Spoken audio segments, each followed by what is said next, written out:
So, we were doing the intro, which is... The year is 2015. Before Trump was even nominated. Punishment Game 23. Jake attempts Plok. Ultimately unsuccessful, and results in it getting put on the mod game list. Now, Plok is this adorable little Lego man-like thing.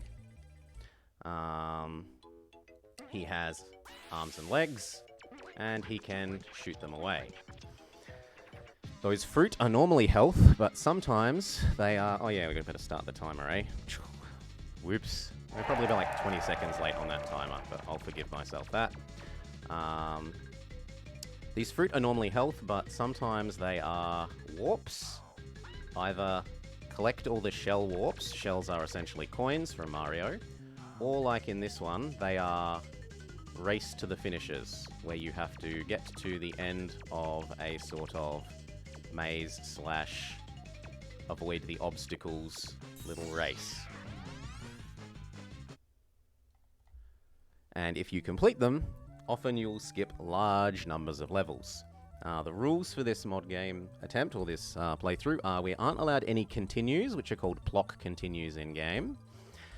Warps are, however, allowed, as are using extra lives, so I don't have to take 0 deaths during the run. Your lives are indicated by the number of Plok heads in the top right-hand corner, and continues are indicated by the Plok text. That little stone head guy killed Jake. It was his first death on his own run. And I would laugh, except I died to the heads about 3 times before I worked out the timing on how you kill them, or the approaches to take to kill them. The stars, so collecting those rubies like that give you stars around you, act exactly like a star in Super Mario Brothers. Makes you temporarily invulnerable and changes the music. Not quite as fancy music as you'll get with Super Mario Brothers stars, but quite nice nonetheless. As you collect the shells, you'll notice that the Plok head in the top middle of screen is slowly filling up with yellowness, with shells. And when you get to, I think it's approximately 100, you earn an extra life. Extra lives are allowed, so in the rules we said there's no continues. Warps and extra lives are allowed, as are out of bounding. There are a couple of the later levels where... No, let's not even... Nope. Let's just go back to where we can get full speed. There are a couple of the later levels... Come on. There we go, full speed. There are a couple of the later levels where we will be doing some out of boundsing to avoid needing to do basically most of the level. So this needs to go back and forth twice. And then it will go up to a warp at the top of that arrow that's pointing upwards. Okay. And unlike the previous helicopter warp, this one is actually kind of challenging. So you'll forgive me for concentrating. Well, fail one. Earn an extra life by getting 100-ish shells. No, I want to... Yeah, so we probably failed that already, just by virtue of not standing still enough here. So we will commit suicide and commit suicide. It's quicker and easier than actually going through the levels properly, although I might as well collect the extra shells. Up, down, full speed, avoid all the logs, and we get to have another go at this. And we'll take the even lazier route. It'll come back once, we ignore it, and on the second time it comes back, we jump on.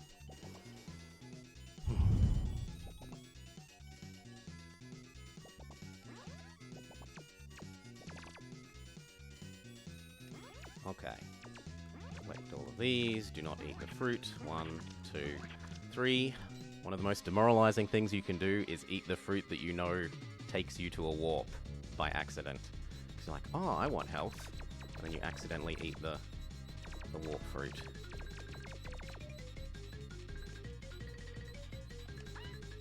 Yes! Damage is irrelevant.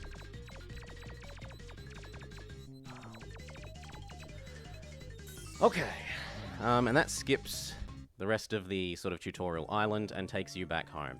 And we get home to find out that someone's not only stolen the flag now from our house, but literally all the other flags we had around the island. And there are some icky fleas, these things. This is basically, if you have skipped through part of Tutorial Island, which would also teach you about the fleas, this is replacement tutorial about fleas, namely that you have to kill all the fleas, and then that will release that white flag, which will teleport to the end of the map, to the flagpole, which you have to then get to end the level. Plok reminisces about Grandpappy Plok and says, if only I had Grandpappy Plok's old artifact, it would help me defeat all of the fleas. He goes to sleep, and we walk back to the old time world, where Grandpappy Plok is still alive. A humble man who makes a giant stone statue of himself. You do get the Bobbins Brothers. You get Bobbins Brothers Mark II, not Baby Bobbins Brothers.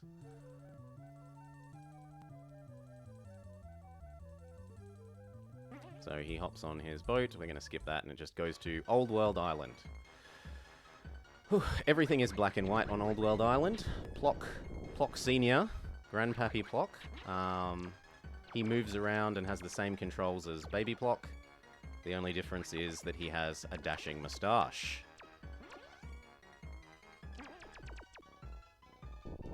Ooh. The Bomb King would be telling him that he's a good man. What's my history between me and Plok? Absolutely nothing. It's not a childhood game from me, other than seeing it on Punishment Game 23 and thinking, surely I can do better. As for my mod desire, well, as an sometimes, although the mods do an excellent job, sometimes they are a little vigorous with their sword swinging, and I seek immunity. The ability to make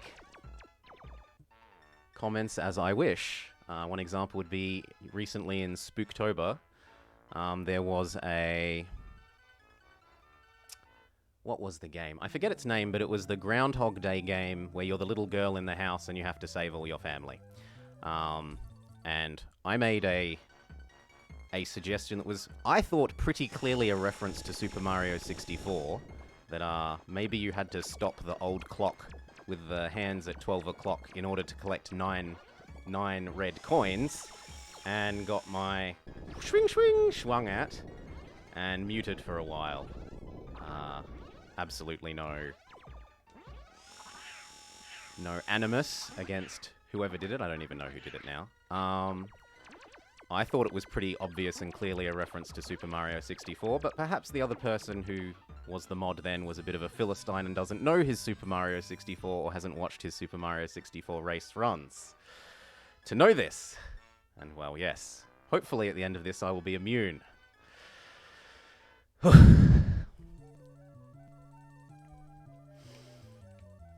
And to be clear, I hadn't played the Groundhog Day game, so I had no idea if my suggestion was even a useful hint. It was, yeah, just meant to be like, yo, it's like Super Mario 64 maybe.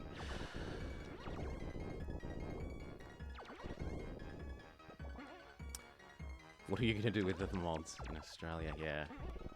Well, it's good. It's good for things like this marathon, because it means that there's always...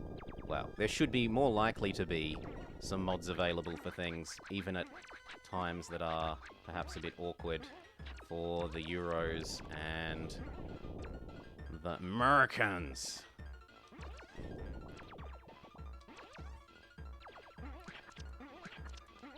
So that's an example of using one of those fruit for health rather than as a warp.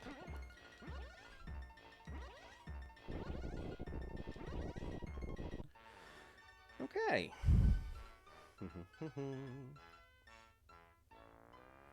He finds an old boot, so that's where the left one went.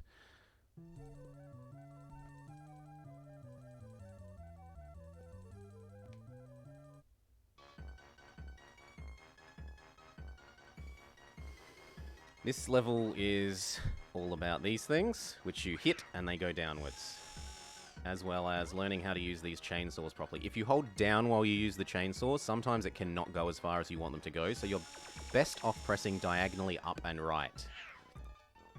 Make that go down, make that go down, hold up and right. Get the health. Kick, kick. Up and right. No, I didn't up and right soon enough. Up and right. Didn't apparently hold up and right well enough. Try one last time. There we go. Collect all the shells, and then we pull up the tree.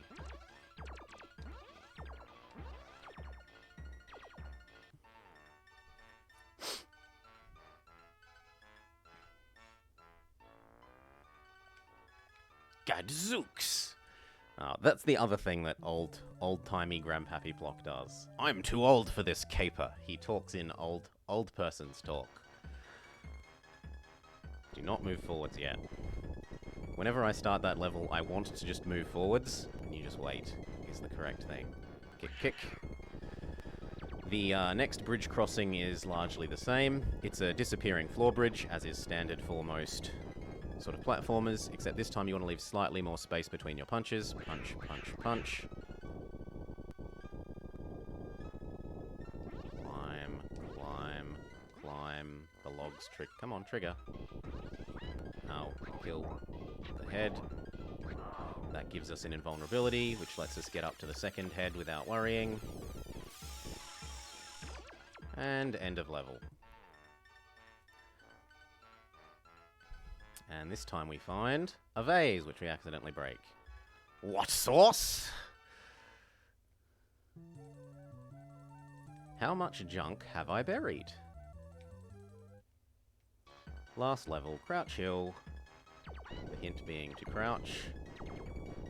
Now, you're quicker off just going straight to the end, but because this is... Well, because the rules that we're running under are I'm allowed as many lives as I want, just no continues, I'm better off farming lives. And this also answers one of the questions that Jake has from when he did his run. He was asking, I wonder what happens... Well, he didn't... Yeah, I wonder what happens when you get more than 4 Ploks. And you can see in the top right-hand side now that what happens is you get a little 5x number Plok heads.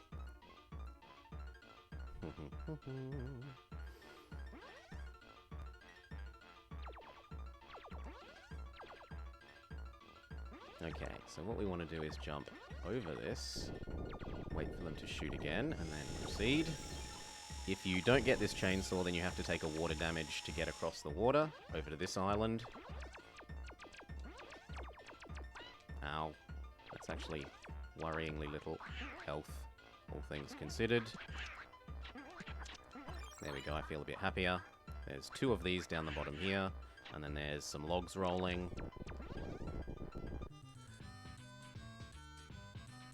The other answer to those logs rolling is just to hide down underneath, but I don't know, I'm okay enough at the timing that I can usually dodge them. I don't need my baby strat for babies. Okay, my arch foes, the Bobbins brothers. This is the first example of when it just uses text that is to me slightly off. Like, I would say arch nemesis, not arch foes. Looking for something, old-timer? Have you lost something? Perhaps an amulet? Shut up. Okay, now the trick for these guys is you want to juggle them. So you move all the way to the right, and then they fall down, and then you turn around and you go 1, 2, 3 shoots, and then they jump, and you go 1, 2, 3 shoots. And we missed one. 1, 2, 3 shoots. I've already dropped one of the juggles, so we might end up dying here. 1, 1, 2. Yep. Jake only lost 1 life to these guys, which I just... When I first started trying to learn to beat these bosses... 1, 2, 3, shoot. I find absolutely amazing. Now, a little less so, but when I was first learning how to beat them, it cost me so many lives.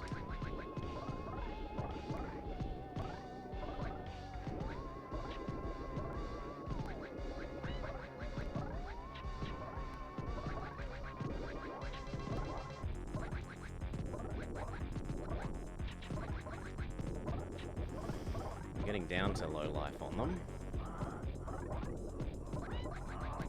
But I'm also on low life. Damn it!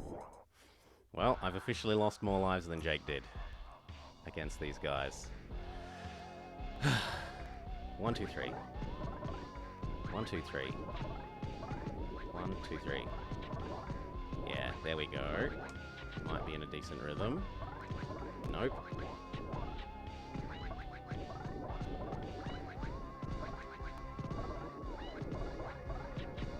That guy totally should have jumped because I did hit him.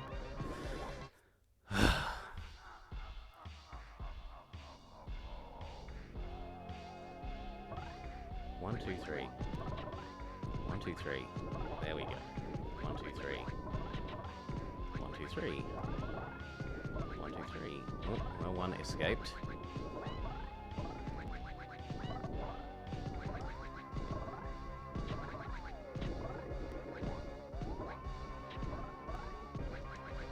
Yeah, there we go. We got him again. Victory!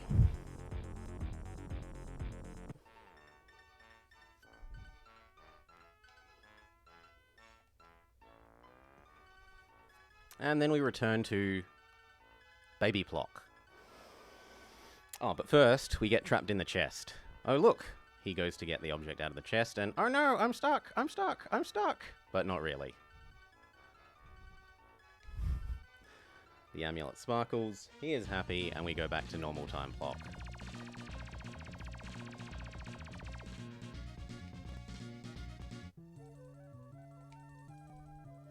And then Plok notices that under the giant statue of his grandfather is the amulet.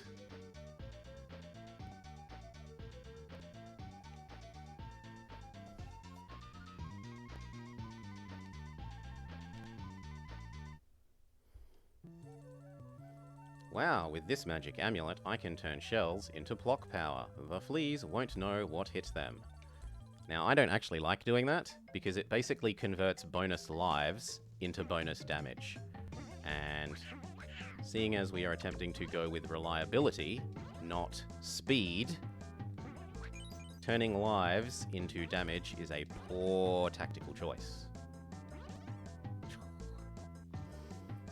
This is also the introduction to those things. So these things are push buttons, you hit them, and then they unlock things. So in this case, it has unlocked this floor here.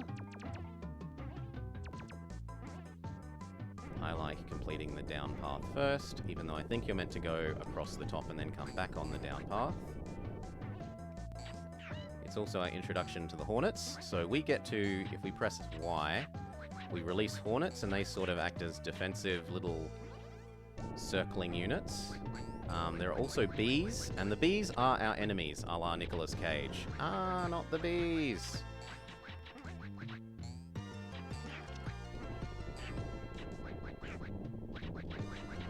And yes, hating the bees is... The bees are my most feared enemy in this game, realistically.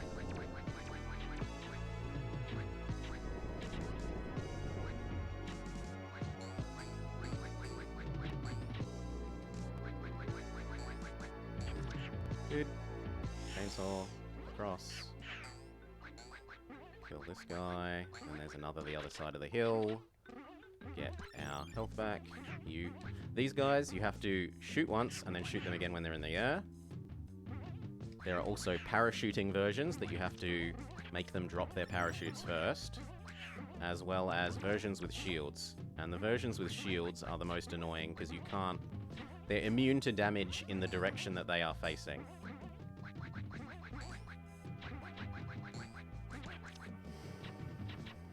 Okay.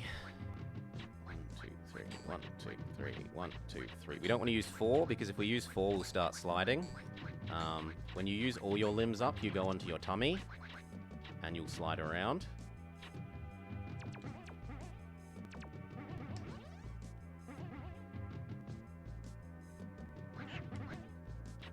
Very good.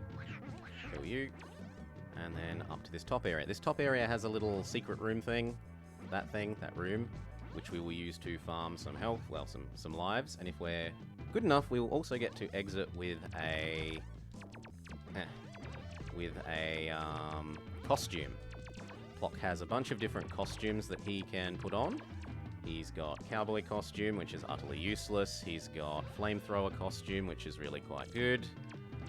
He's got buckshot costume, which we won't be seeing in this run because we warp past all of the buckshot costume levels.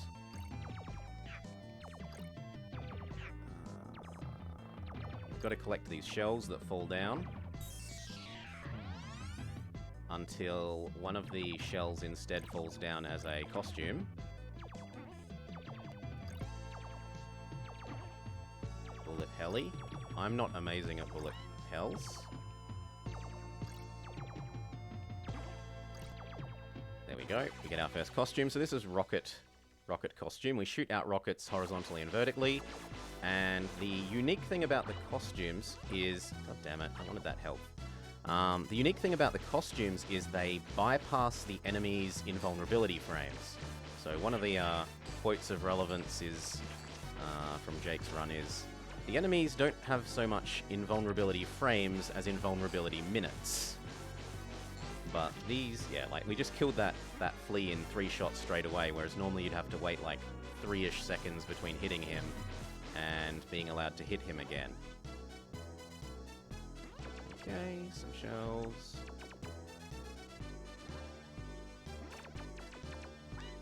No!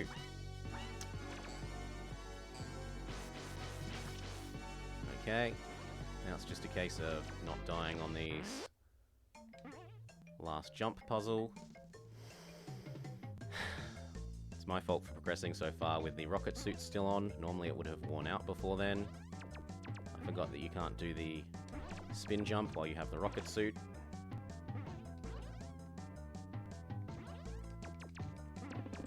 Harvest some extra shells for extra lives. And the Plok continue, just because it makes me happy, not that we're using them. And done. Alright.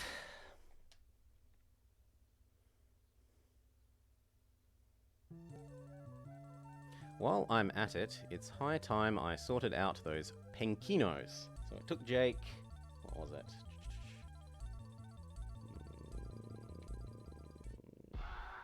44 mins to be at this stage. And he lost 2 lives to these guys. Seeing as I only have 3 lives, I can't really lose more than 3. Now, the trick to beating these reliably is you only ever want to attack one at a time. And if you can get in the bonus damage, like there, the second time, briefly whilst they're downed, they're vulnerable. But also for a little bit of time after, you can also hit them... Nah, didn't hit them there. There we go, there's one of the 4, sorry, dead. But yes, imagine if you... The more you hit them, the more stars they drop, and the more bullet heli it becomes. So you're better off killing one at a time. Can I get you again? No. The other thing you can do is charge up the sphincter shots, which I never saw Jake do. Like, if you hit this multiple times, it will remember how many times you've hit it, and do a pulsation, I don't know what you want to call it, for every time that you've hit it. So you could hit it a whole bunch of times, go collect your arms and legs back, like I did there. So like, I didn't hit it as he was running into it, it was already still pulsating from my previous charging up of the button. We'll also make use of that in the next level to, well, run it a bit more quickly. Because you are going to get sick of that level. I am going to get sick of that level.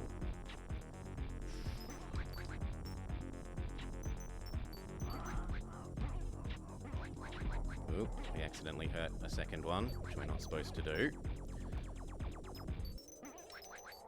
Yes! And then there was one.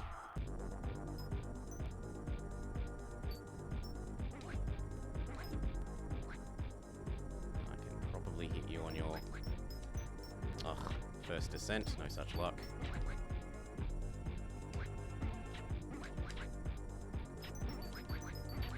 Yes! That's some of That's honestly some of the most successful hitting them while they don't have their invulnerability frames that I've ever done. Now they know who's king of this island. Okay. Now this level is farm. Jake had finished farm at 60 minutes. And although we're sort of 20 minutes ahead of him at the moment, we might only be exiting farm about at the same time. Why do I call it farm rather than Venge Thicket? Because we can farm lives on this level. This level is a level where you can be net life positive, even if you take a kill, like if you take a death. And well, no continues are in the rules, but there's no rules, and they're explicitly allowed extra lives against extra lives. So farm and farm we shall. This might lead you to the question of, well, we saw that you could go 5 Ploks. What is the upper limit on how many lives you can have? Fortunately for you guys, it isn't 99. So you aren't going to have to wait around for hours while I farm up a truly absurd and impossible to lose number of lives. It maxes out at 9. You can have 9 lives, and you can kind of get away with having almost an extra life by having fully charged your Plokometer at the top there as well. So you could have 9 lives and be like 1 shell away from the next life. You respect this reading of the rules? The rules as written. The rules as written. Not a Plok continue shall be used. And we aren't on baby mode. Those were the things that are specified. And I figured OOBs must be allowed because other mod games that don't allow them, such as the recently completed Perfect Dark Run, congratulations, specifically said you aren't allowed to OOB out of bounds. Therefore, if you bothered to mention it in one of the other rules and didn't mention it here, it must be fair game.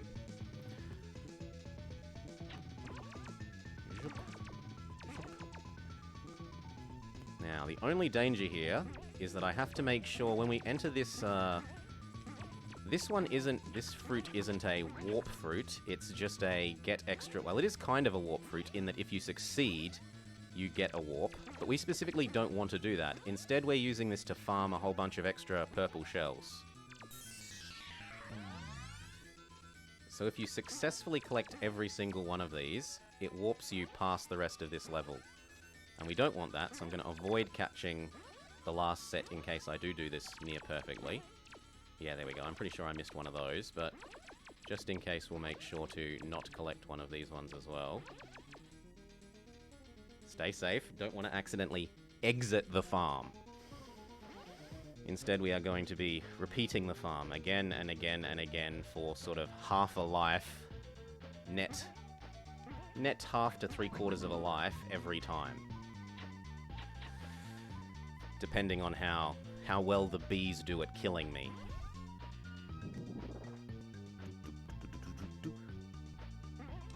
What other games do I have this level of aptitude with?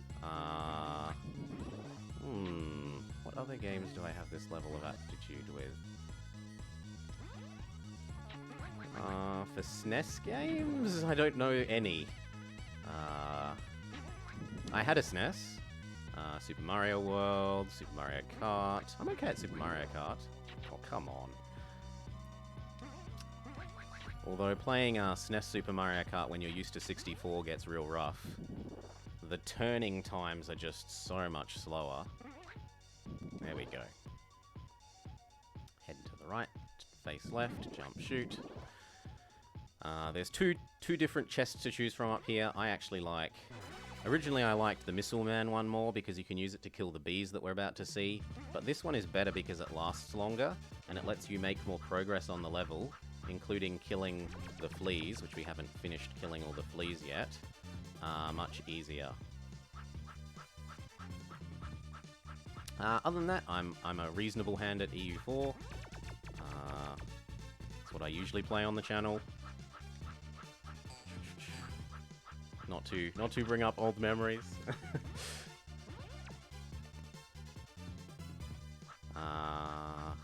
Oh, and Might and Magic. So Might and Magic 7 is a old CRPG from about 1998. And I have sped-run that a fair bit. Let's just release the bees. There was a while when I was even a leader on 1 or 2 categories for that game, but then some new person turned up and just absolutely wrecked all of the speedrun categories and is now undisputed master of them all. Still, it's a game I love. It's a game I would revisit probably not necessarily every year, but at least every other year I would revisit Might and Magic 7.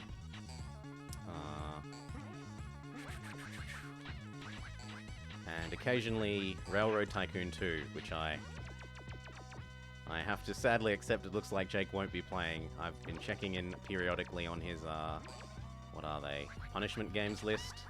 Oh, there we go. Now let's pay attention to our life-o-meter. So we're at just below the hair. As long as we come up to slightly more than the hair, we're net positive.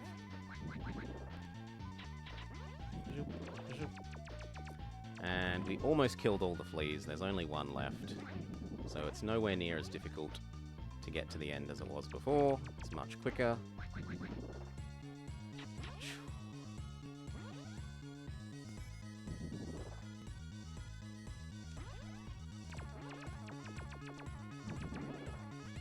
Go get our wasps.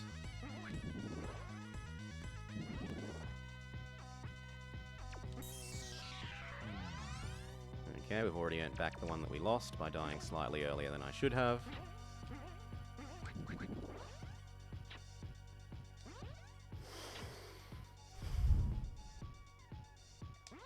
The Might and Magic run would be so fun to watch.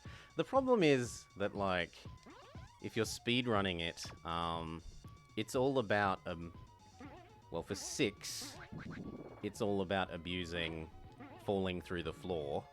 Out of bouncing through the floor. And for 7, it's all about getting a Gate Master and a Fly Master.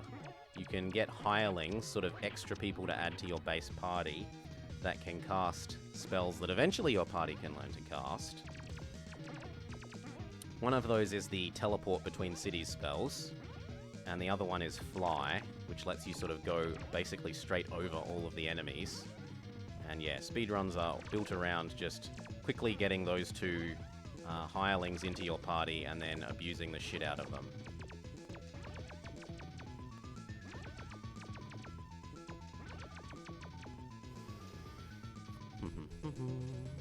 Then we exit, and then we go up to the bees. So if I did play through it, I'd want to play it through in a speedy but not quite ultra super mega abuse way. Or at least I feel abusey. You know, I want to play it like I played it when I was a kid, when it was the most amazing game ever.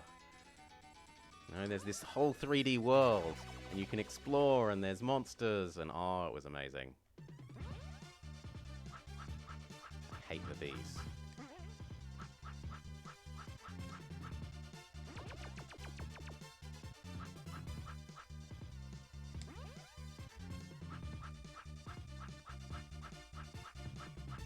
So once I'm in the rhythm, it takes about 7 minutes to do a life farm sequence here. From memory. We want to get up to 9 lives when we're at 4.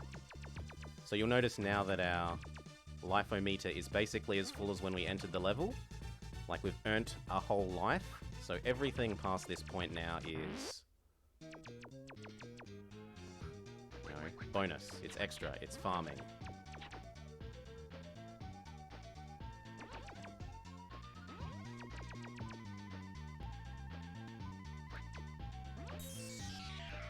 I'm going to try and kite Mr.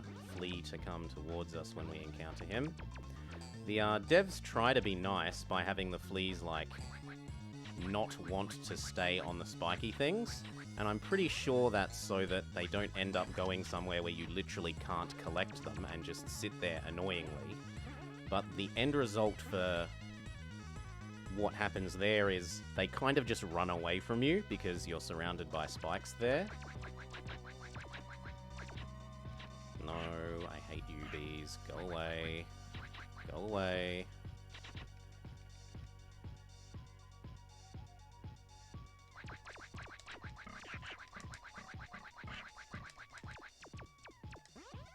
Actually, I don't want more life because that just makes it more difficult to kill myself in about 10 seconds.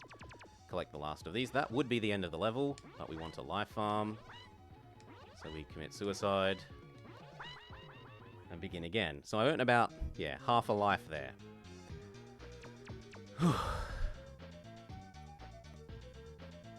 And yep, this gets tedious, so feel free to, you know, go grab a meal, whatever. Come back in half an hour when the life farming is finished.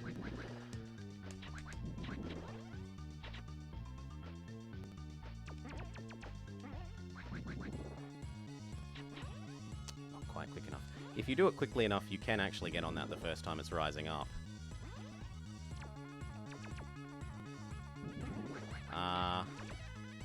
Not frequently. I can't say I frequently play board games. No, I want my leg. Give me my leg. My legs are important to me.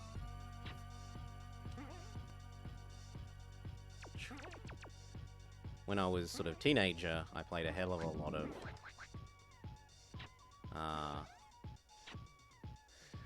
Monopoly and stuff, but not so much now. I know some people get all very, oh, Monopoly's a horrible game, but it's a fine game to play while you're watching TV shows at the same time with your friends. People get too snobby about it. It's a good background activity whilst you're doing something else. Let the RNG take you where it will.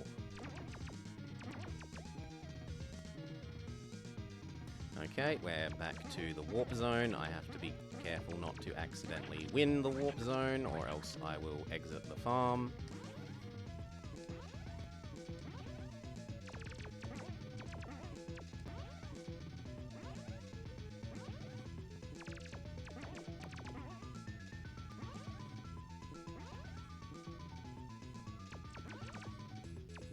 Oh, well, we missed some, so I'm safe to collect all the rest. Back.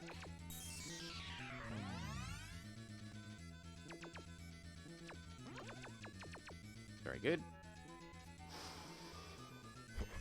And then up to the top.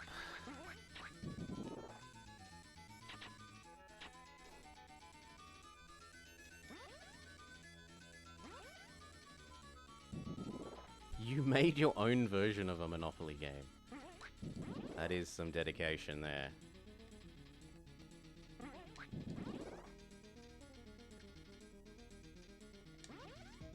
Get the Mike Tyson suit.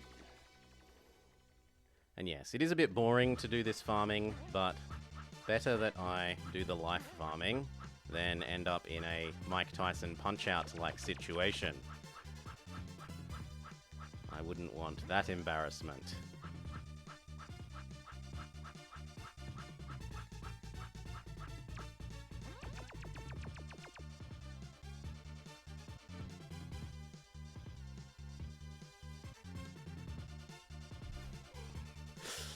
They were excellent viewing, though.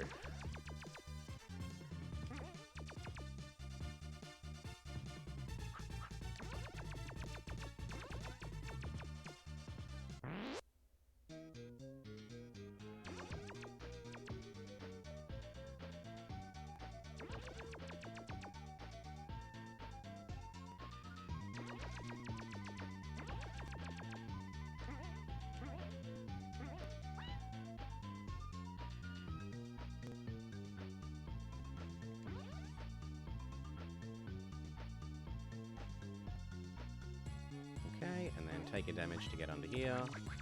Release all our hornets. Take a damage jumping through there, perhaps. Kill off the bees. I didn't really need to collect that life because we're about to commit suicide.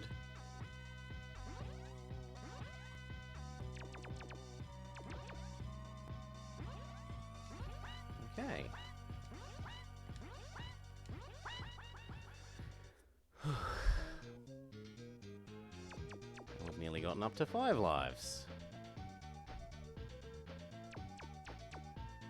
If I hadn't lost those 3 lives to the Bobbins brothers, could probably be continuing by now, but c'est la vie. The pressure of being on for reals rather than practicing, getting to us a little bit.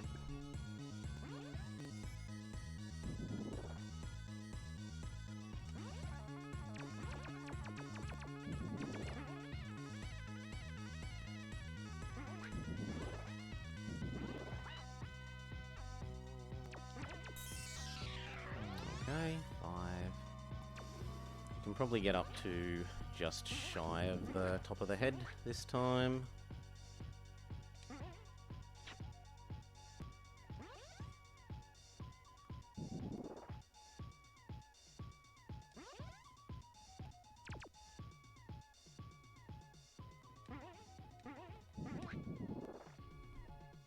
I do want my arm back. Whoa!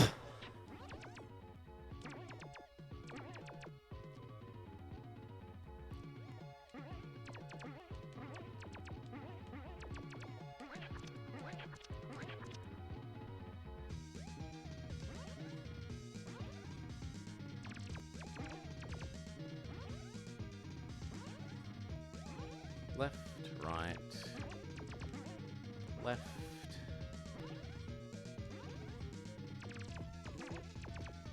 right, left to right, and back, and back. Don't accidentally want to collect them all, and exit the farm before I'm fully life farmed up.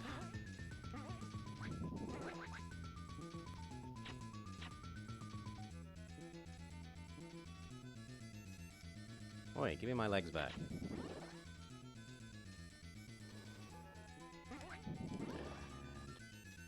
Cross.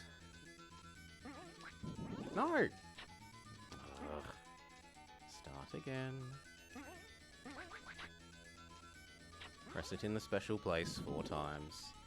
Cause the great big long thing to go in and out 4 times. Next one. Next one. Get our Mike Tyson suit. Bypass the bees.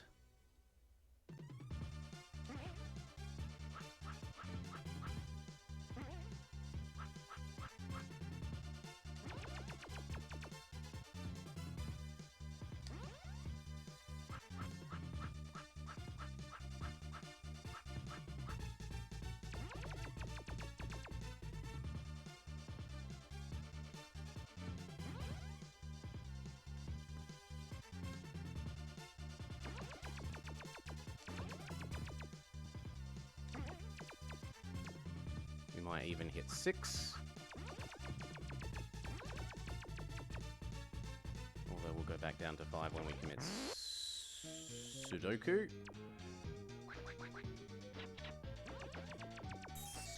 Yep, 6.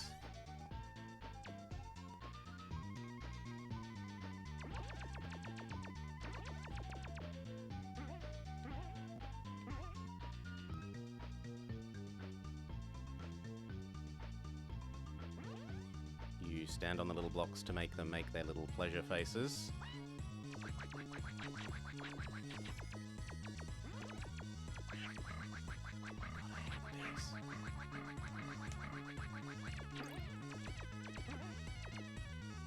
And then when they finish making their little pleasure faces, they're done.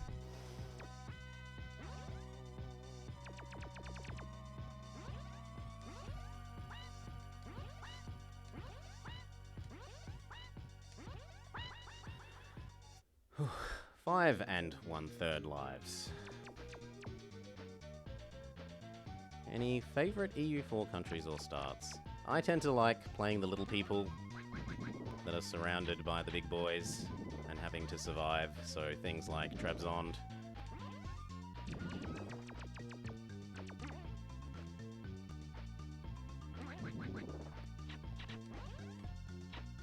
That are... No one nation is especially especially beloved.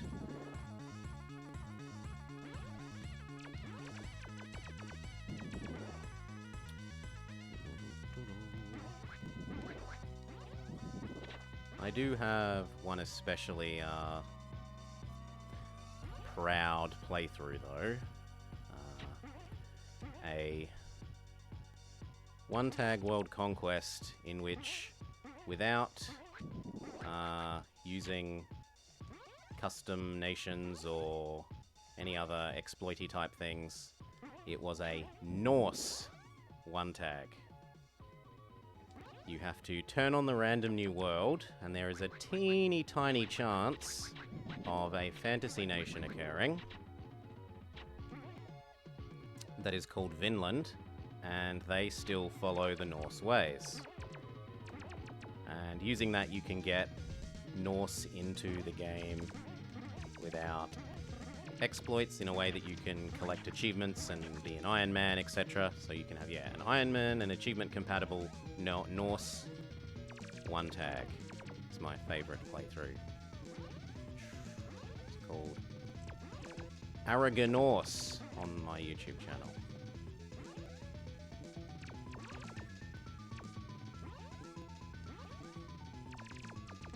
Hashtag self-promote.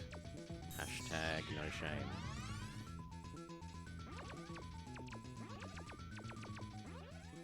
Just go get the others. Whew.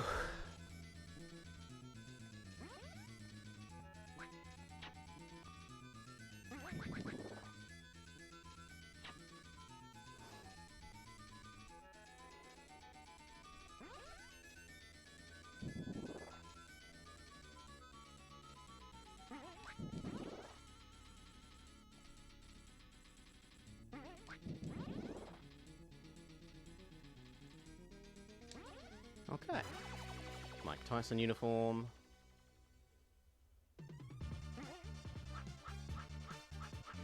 Go away, beat. I hate the bees.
Okay, release our wasps.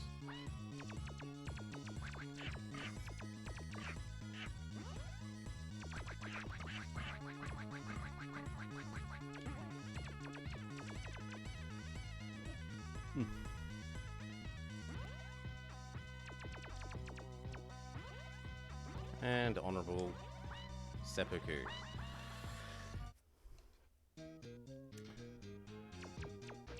Five and 3/4 lives. So we should get up to like 6 1/3 this time.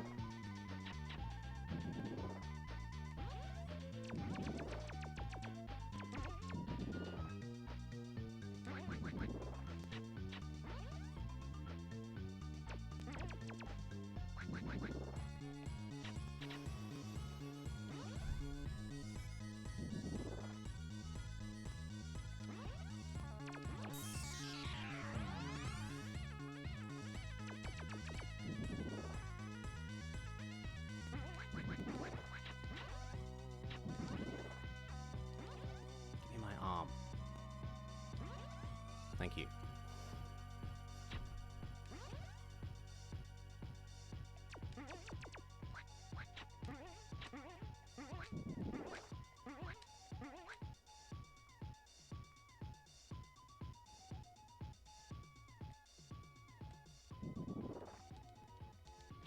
No!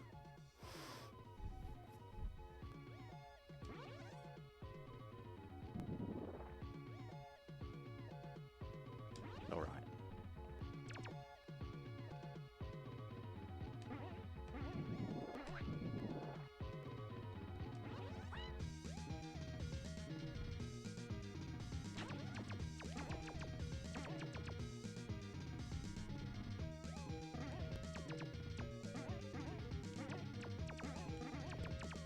One, two, three.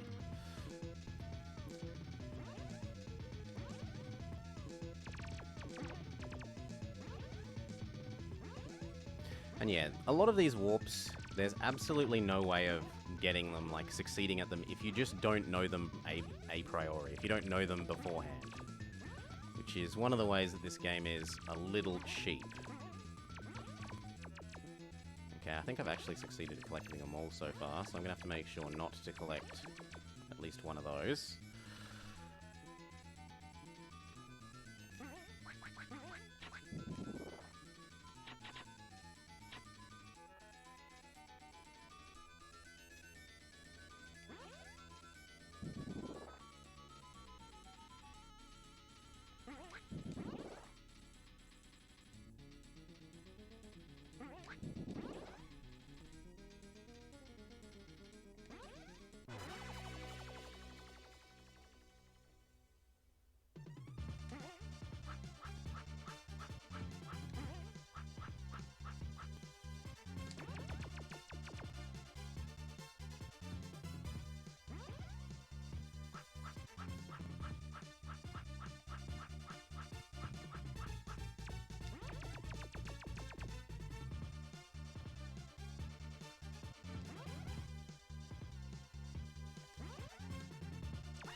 Ah.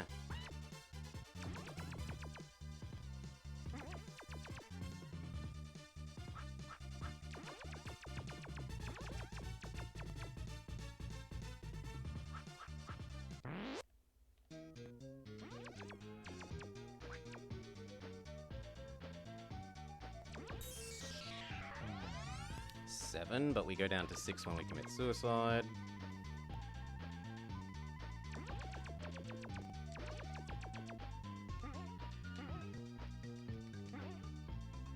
And I'm not going to do my usual sequence here. I'll just clear this out.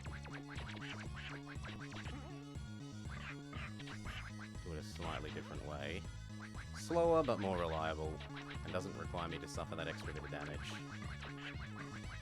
Which might otherwise have that be kill me. Wouldn't want to die before I finish farming.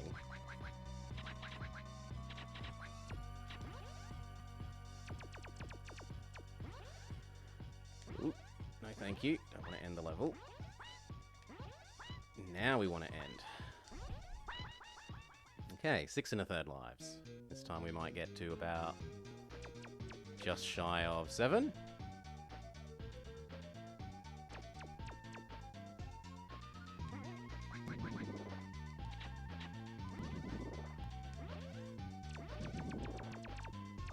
There are a couple of other levels you can farm lives on. The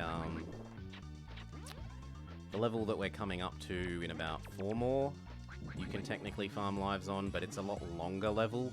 I think it's much quicker to farm lives here. You can also technically farm lives on the first of those jungle levels, the one where it introduced these push buttons. But again, I think that's riskier. I think it's about the same amount of time, but I think it's riskier. I'm more likely to die on the jump puzzles in that level than these jump puzzles. These jump puzzles just require you to go back to the start.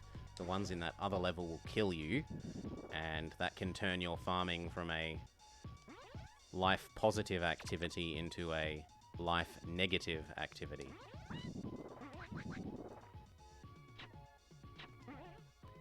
All it takes is accidentally dying once to need to spend like another 10 minutes farming lives if you want to get up to max lives.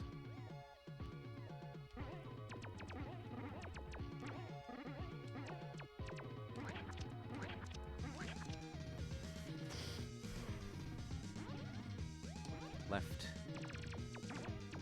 Right.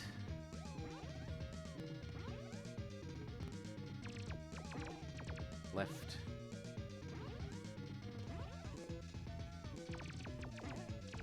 Right.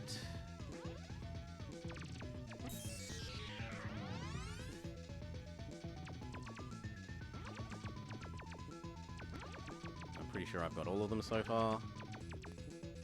So we make sure not to collect 2. Because it's pretty hard to just miss one of those. If we accidentally collect them all, we'll move on from the farm.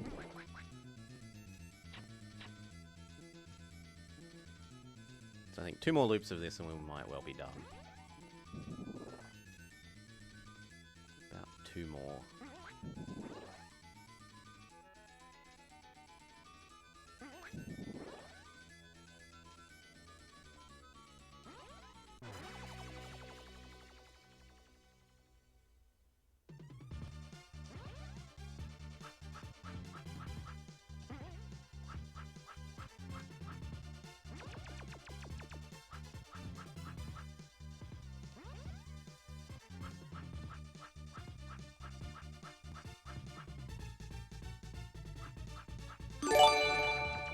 Oh, thank you kindly for the follow.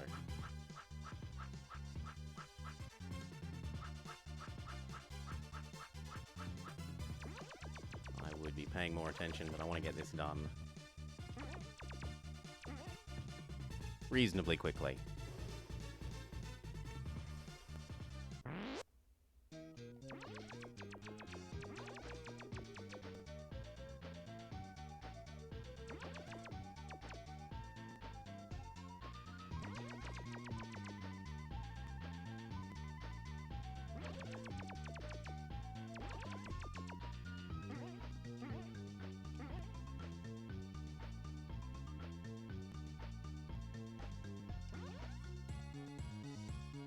Do it the quick way, because we've got enough life to justify it.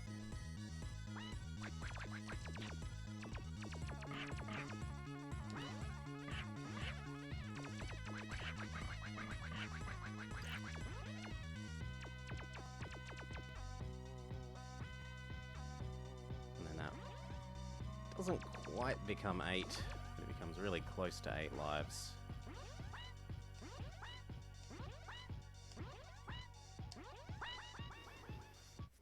This time it will probably become 8.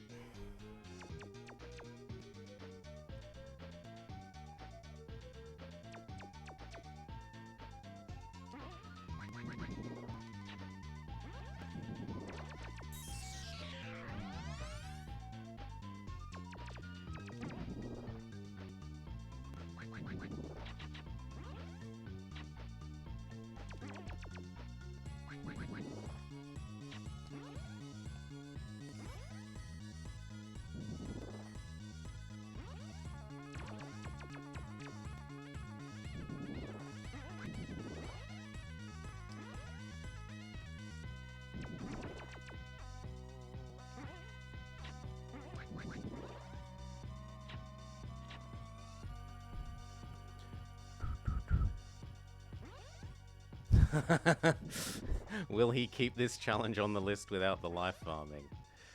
Well, maybe he adds some extra rules, or punishes people a little bit more for attempting.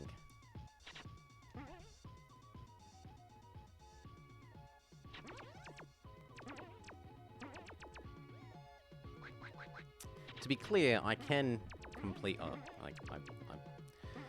I've got a record there that's like 130. But it's riskier, and I would rather take no risks.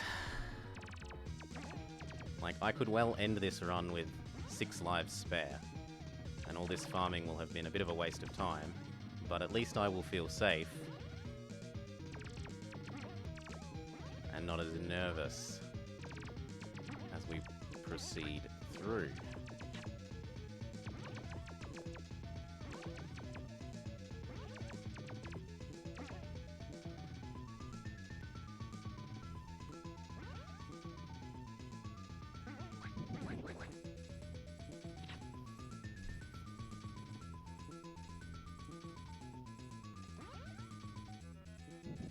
Playing without risks. Well, how much more Plok does he want to see? I was saving this line for the end, but one of the lines from Jake's playthrough is, "I've never completed this in my life. Maybe someday it will appear in the 2 hours of hell. And I, for one, would wish to join the Plok 2 hours of hell lobby."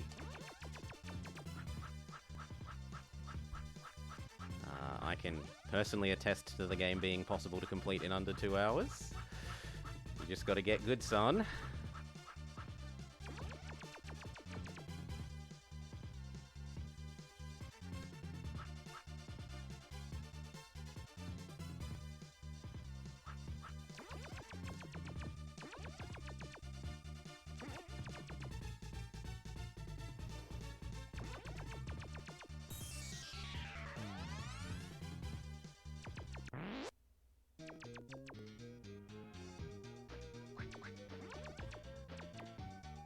And, like, realistically, I'm only just now coming up to the same time when Jake finished farm. He finished farm at 60 minutes, and we're at 60 minutes and 50-something seconds. So all of this farming only has brought us to in line with Jake's time for where he was at when running the game.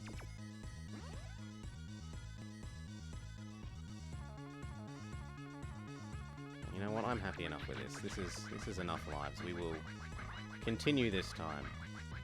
If I die by 1 life, then my hubris will come back to bite me in the backside.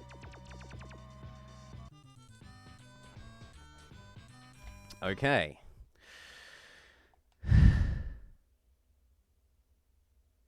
The 6-shock wonder. Sounds like a Pikachu. Okay. Now, what's going to happen? There is some water underneath us. We need to hit the water, move up and to the right, and punch one of the warp cherries. This will take us to what Jake described in his own run-through as a ludicrously hard warp section. 1, 2, 3. The pattern is down, up, down, down, up, down. Down. Up. Down. Here we want to kill the first one, use the second one to indicate when we should stop. You can still be okay as long as you get it on the second time around the roundabout. Preferably you get it on the first time. Down. This time you have to clear away these things. Up. Down. Clear away the things. Ah, slightly not quick enough.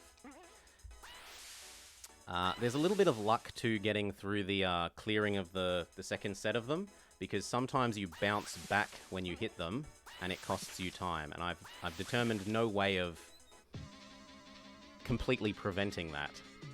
It just seems to be a little bit down to luck, how much momentum you have exactly as you hit them. Up. And down again. Kill the first one. Okay, we should be alright. Down. Yeah, like those 2 bounces, if you hit them once, you're pretty much okay, but if you hit them twice, you run the risk of not succeeding. Yes! Ludicrously hard. Second try, the patented 2-shot method. This is another example of where the text in the game just rings slightly off to me. I'll pay a visit to that trouble causer, Womack Spider. Not troublemaker, trouble causer. This is a bullet hell. So Mr. Spider, it becomes a bullet hell eventually. He drops down, you gotta hit him. He then bounces around the screen violently. I hide in the top right corner. We do that again. He becomes damageable, and now he starts going into bullet hell mode.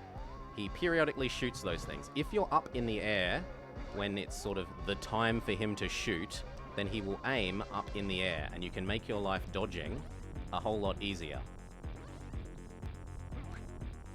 Every time you hit him again, he loses another one of his legs. And when he's out of legs and then you hit his body, I missed hitting him once there, he dies properly. Also, every time you hit him, he starts shooting an additional projectile in his little bullet hell.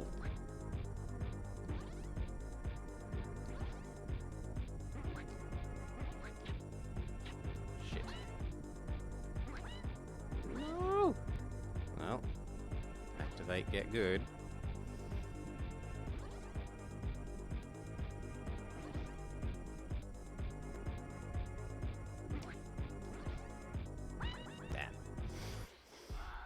Three-quarters of the way there.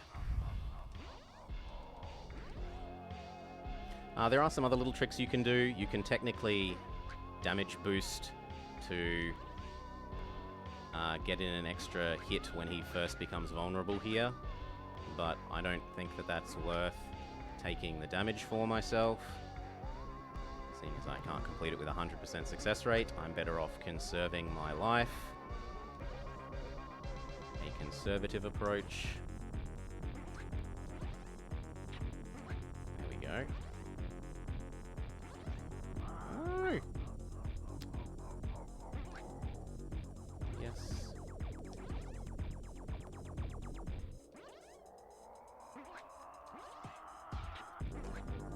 Good. 3 legs left.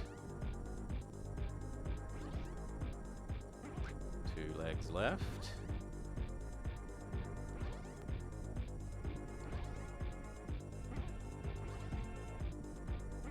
One leg left.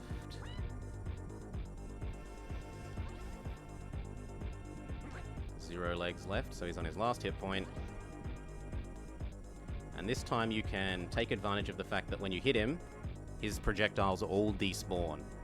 So you can, if you're down to like you have 1 health versus him having 1 health, you just sort of jump at him, attempt to hit him, and as long as you connect before he connects with you, you're safe. I don't think I'll have any more trouble from him. Okay, at this stage, Jake was at 1 hour 26 minutes beating the spider. So I've already caught up all my time and sort of 20 minutes extra. This next level, Jake died once to the fleas. Hopefully we can do a bit better. Honestly, the real risk in this level is the bees. So there are a bunch of barriers to progressing. So it's a vertical climb level. We've got to climb to the very top of the level. And there are a bunch of barriers that some bees have set up where you have to punch to activate a blow-up button that blows up a sort of barrier preventing further moving up. And the bees will, if they can, yeah, like that, hurt you while you're trying to do it. I hate them so much. This is our first real encounter with Mr. Water Sprinkler. You hit him, he knocks over, and he turns into a jetpack. The pattern for this level is whenever you encounter a jetpack, whichever side it was on, so that one was on the right-hand side of the map, you want to go to the other side of the map first. So that one we picked up from the right, so we catch it and go across to the left. There will be an area with either fleas or a costume unlock. Very good. That's used up all our arms though. We go over here, kill you. Now that we've done the left, we can do the side that the sprinkler slash lift starts on. We can do the right.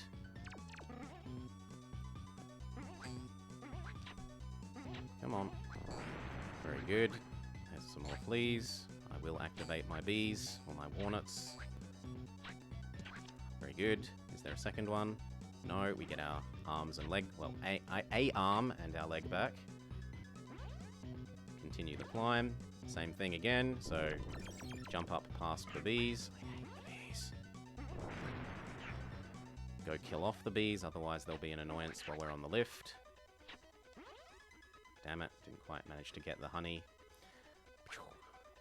So this one was on the left, so we go do the right-hand side first.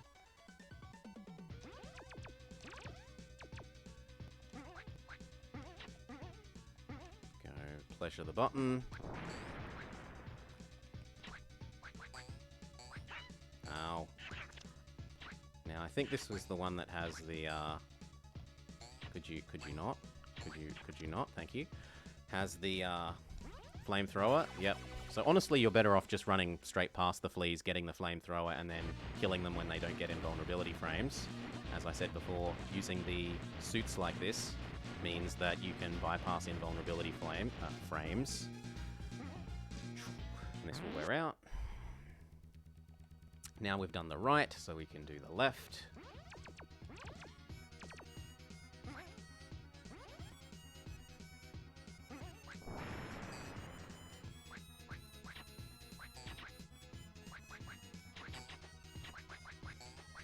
Damn you. Get the next costume. This costume is, I'm assuming, like, I assume originally this gun shot, and that it's somehow to meet ESRB, etc. ratings that they made it not shoot because having a gun that works was not acceptable. So instead it just deploys a little flag that says bang, and it says bang the wrong way round if you face the other direction. No! We have to go kill the bees. Come on, let me up.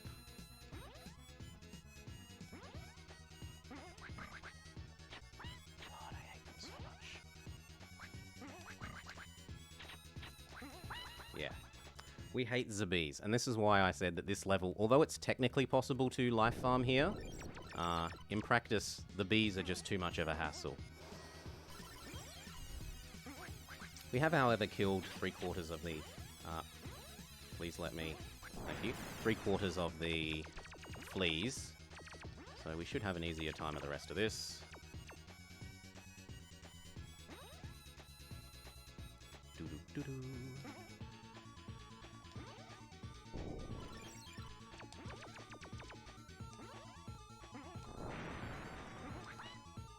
Go away, bee. You didn't even let me get the life. Boo hiss! The tune's banging and the gun banging.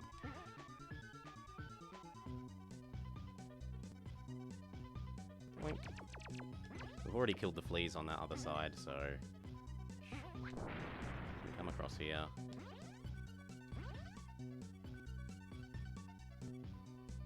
Ooh, maybe we do have to go to the other side. I need my arms back if I'm going to break the next section's bee barrier.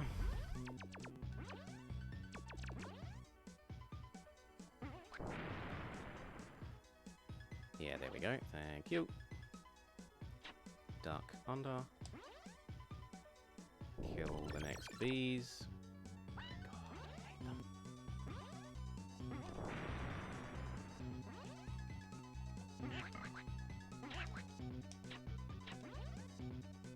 I still didn't manage to get the honey.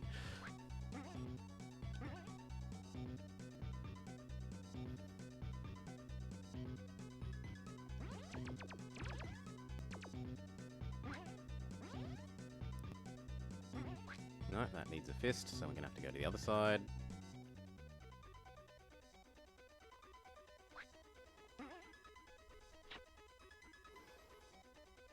Should have the flamethrower costume.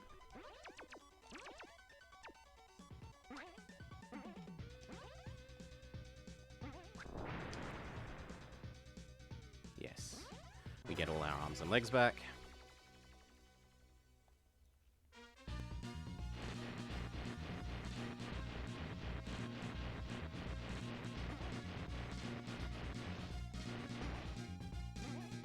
Whoops. Come back. Yeah, I shouldn't have jumped. It's my fault. I know.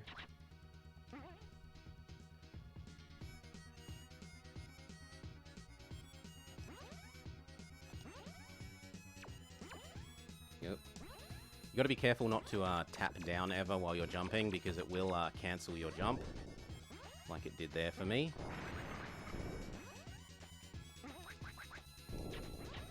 Yes! We got the life. Okay, so we started on the right, so we want to go to the left first.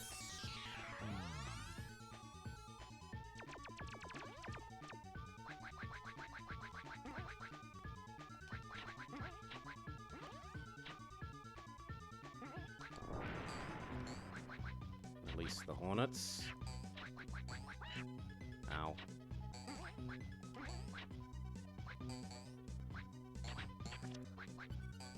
More hornets. Thank you. Coat hanger. Get our arms back, or at least an arm, so that we can unlock the next area's B barrier. Jump over. You can get yourself sort of soft locked in that corner there if you jump when you're in that corner to the right. So be careful not to.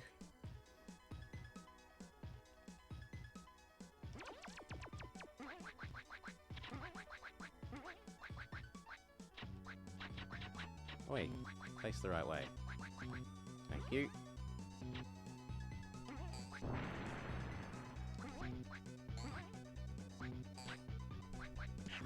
Very good. Very good. Okay, we've unlocked killing all the fleas. We don't, however, have any arms. And there is one more B barrier, so we have to go back and find another set of arms.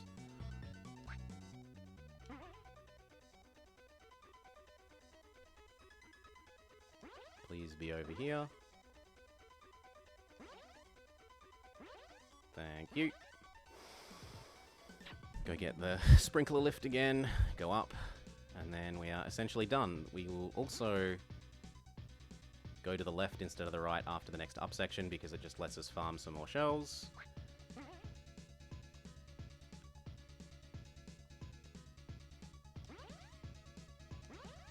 This is one of the hardest jumps in the game.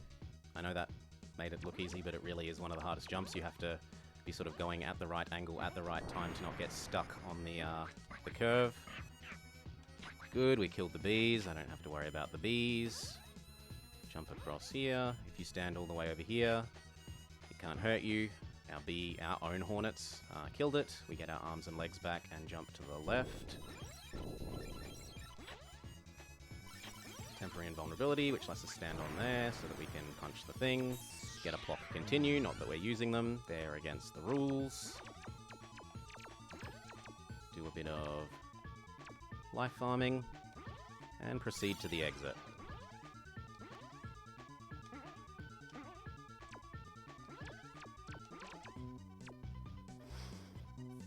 Very good.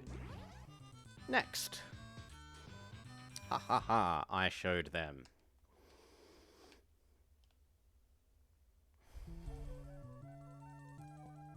I was Plok-tastic back there.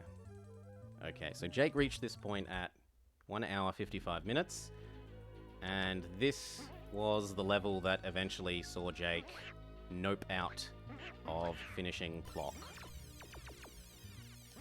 What you've got to do is kill those guys to get temporary invulnerabilities to get over into this section. This section then deprives you of your legs, which makes you bounce around, and then it tries to trick you into bouncing into these spikes. You hold down so that you don't bounce into the spikes. You also accumulate momentum while you're sliding like that. And there's these little hills that have a pair of enemies. Ooh, it nearly tricked me into jumping. To start with, they had just 2 of them, and then eventually they upgrade to 2 with a shield. And you've got to do the hit them in the air thing, which I'm not managing to make a good go of, so we're going to back off. Let them come down here. They can't really exit the purple thing. Like, they hit an invisible barrier and then bounce back. You can let them cycle back. God damn it. There we go. And then it's the flea area. We will not be harming the fleas now. We will only attack the fleas once we get our legs back, after going past the fish area. No bouncing, thank you. Don't want to bounce into the spikes. If you're also really good at momentum manipulating, you can use it to jump over those. But I'm not good enough to do that, so I don't risk it. I instead kill them / make them fly up when I hit them and go under.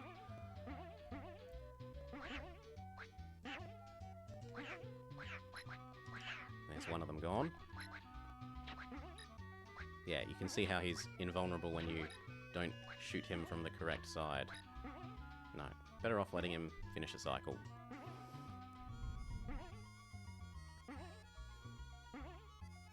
The soundtrack for this game is amazing.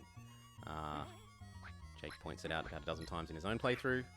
Any game that's got the Fallon brothers or one of the Fallon brothers making the music, you can basically rest assured that playing the game, even just for the music, is worth. No matter how garbage the rest of the game is, and in fact makes the point that he has the somewhat unfortunate habit of actually making amazing music for bad games. Like, games that end up being bad in spite of his music. Ugh. I might just go under that guy. Or not. Wait for another cycle.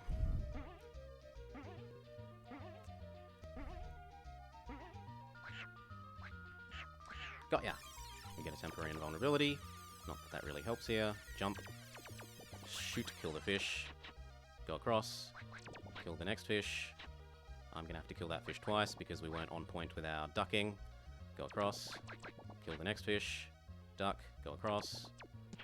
Get our life-o-meter filled up. But I'm not actually going to collect that yet because I'm not in danger of dying to this fish. So until I clear here, I won't collect it. 1, 2, yes. Kill fish. Go back over. 1, 2, 3. Kill fish. Go over. 1, 2, 3. Kill fish. Go over. We don't want to collect that buzzsaw. That buzzsaw gets you back to the central area quickly, but it would mean I can't collect these couple of little extra shells, and we are in life farm mode still. Rather than speedy speedrun mode. Okay, now we kill the fleas.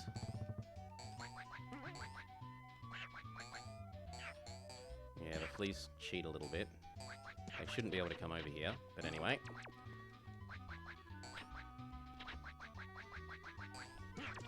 Good. And then the second sort of trapped area of fleas.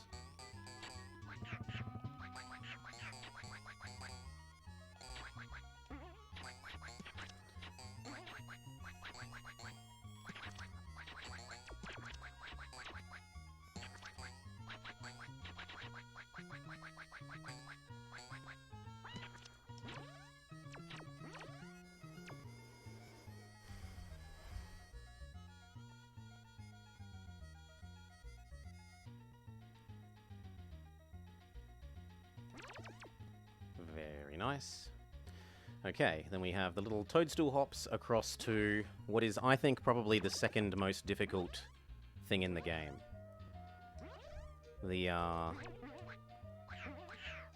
Much like the little bit at the very start of this level where we had to kill the guy that was parachuting to get an invulnerability to progress without taking damage, there's a series of those to do. So I do not at all throw any shade at Jake for giving up at what was, I think, the second most difficult thing to do in this game. There are a couple of little tricks that you can use to make it a bit easier. I'll be explaining them when we get there. For the moment, we'll just continue life farming. I do quite want to be on full lives. Makes me feel safe. Okay. You do not stand in the middle, you stand off to the side, because some of the future ones will, like that, spit out people, and if you're standing in the middle it will hurt you. So you stand to the side.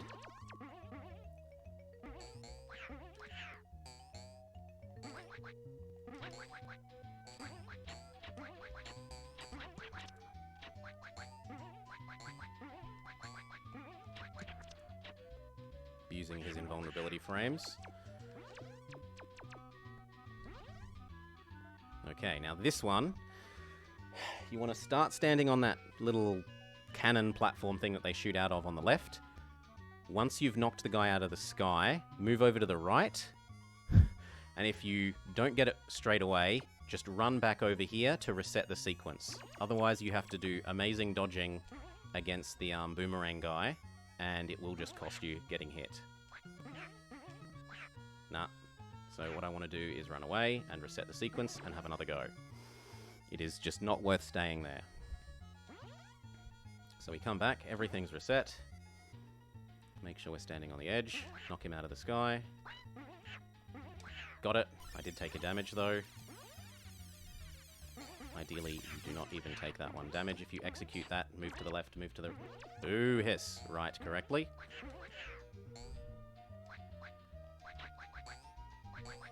Oof. Okay, there's a shield guy, and there's one more flea, and then we're done.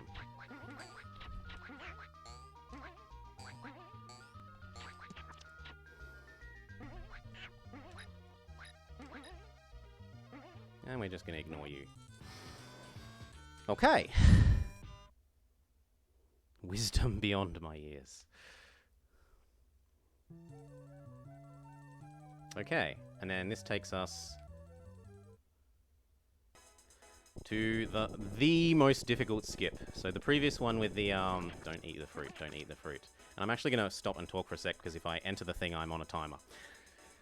So we had the unicycle warp. This warp is motorbike warp.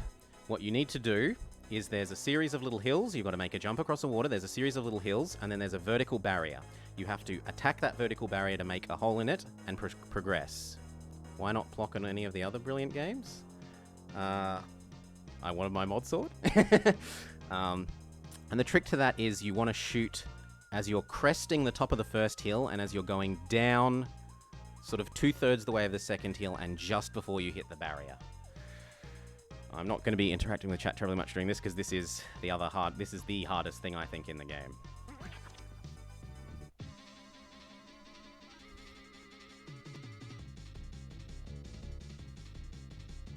Jump. Crest. Downwards. Perfect. Crest. Downward. Ah, bad. Kind of makes that perfect that we did earlier cancel out. Crest. Nah, too late. We are about on time to maybe make it. I think we can make that if we're like... Yes! With 0 seconds and 0 split seconds to spare. Okay, that skips us to the third of this final world levels. Each of these final world levels is a... I didn't try any of the other mod games. I didn't want to really do, like, Typing of the Dead. I'm not very good at rhythm games, so I didn't look at, like, there's a rhythm game on there that, from memory, at one stage when I was looking on it, although it might have been demolished now. This seemed the most reasonable. I maybe could have done Perfect Dark, but I think that would have taken me more training. More practice. This is Jetpack. So Jetpack, you fall down. It is also a bit ice physicsy in that you slide a lot and it has a laser. We don't care about the laser because we're going to be out of bouncing our way past all the enemies. We won't, however, be above collecting the shells, as I would rather be safe than sorry. Now, you've got to sort of hover at the right level. We need our sort of... We need to be in the sludge up to about where it completely covers our laser thing. And then that will let us out of bounds past here if we do it right. And if we don't do it right, we go too low and we suffer some damage.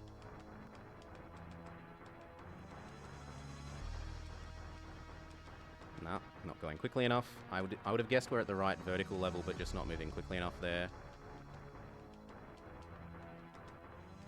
Come on. There we go. We out of bounds past part of the level. We do it again, making me look unusually competent. And success. That was fun. Can I have another go? Collect our score, because score matters. And now we move on to motorbike level here. Motorbike level is the most obnoxious of these specific worlds as far as I'm concerned. It was the one I had the most difficulty getting unshit at. Don't know that I'd call myself good, but we'll call ourselves unshit. I think that's reasonable enough. Okay, and jump.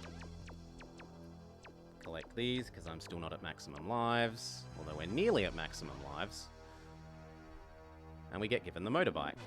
We also get introduced to a new enemy type in this level, the bats. They look like sort of big orange aubergines. They fly, they have wings. On the bottom of screen, when I go past where this barrier is, there'll be a broken eggshell at the bottom, and a bat will spawn out of it. Yep. They are truly annoying. I probably jumped a little too early. Here, the trick is to basically jump around and kite. Ow. Shouldn't have taken that damage. There's 2 of these. Sometimes they will also cheat a little bit. Or at least it seems like cheating until you work out what's happening. The enemies can move around and jump around while they're off screen, and sometimes what this one will do is he'll jump on top of that pile of eggshell barrier there, and then do his little spurt of projectiles like that. And because you're used to him being at ground level, you're like, how the heck is he shooting the projectiles so far? It's because he's stuck on top of the eggshell barrier. Now, this is a series of small precision jumps. Small precision jump series 1. 1. 2. And that makes it look unusually easy, but each of those are actually inclined hills, so you have to be sort of fighting the incline with your D-pad direction, or else you will slide down into the spikes. You're not meant to come under that. Please go back to where you can't hurt me. Well, that sucks. That might be a need to use a life on this level. Jump. Jump. Jump. Big jump. And then there's 2 more frogs, 1 octopus, and I think this is our possibly first octopus. Or at least I think of them as octopus/squid things. They are stationary turrets, and they shoot in vertical straight lines. Okay, there's one of the frogs done. Or flea upgrades. I think of them as frogs, but they're really, upgraded aged fleas. We killed the octopus thing, so now it's just flea 2. And then there are no more enemies, it's just precision jumping. Okay. Clear the... Now, this is quick, small precision jump, small precision jump. So, quick, small precision jump, small... No! And that's the last thing, and then it's the end of the level. Well, we do it again. This is part of why we farmed our lives. All because the frog came down the hill instead of staying up the hill like he's supposed to.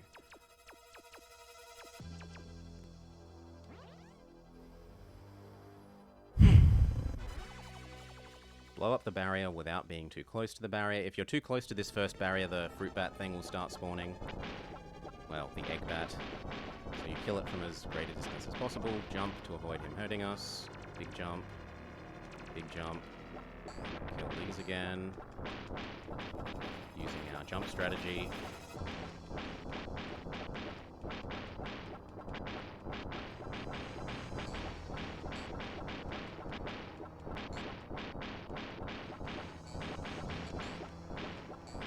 Fighting was pretty good there.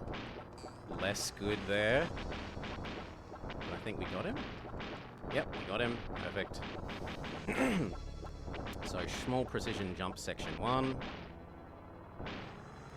2. 1, 2. Yes. Do I want the life now? You know what?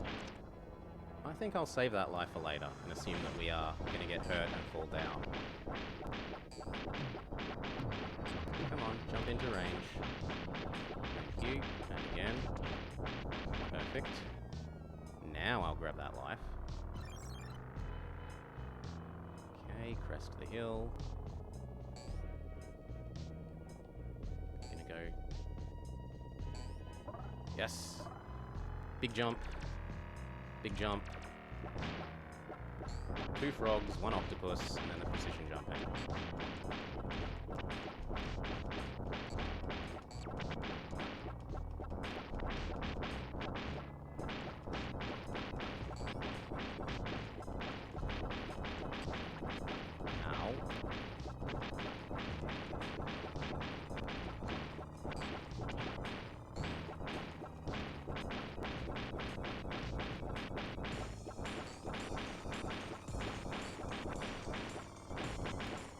Okay. Precision jumping. Quick, quick, quick. Short hop, short hop. Quick, quick, quick. Short hop, short hop. There we go. In the patented two-shot technique.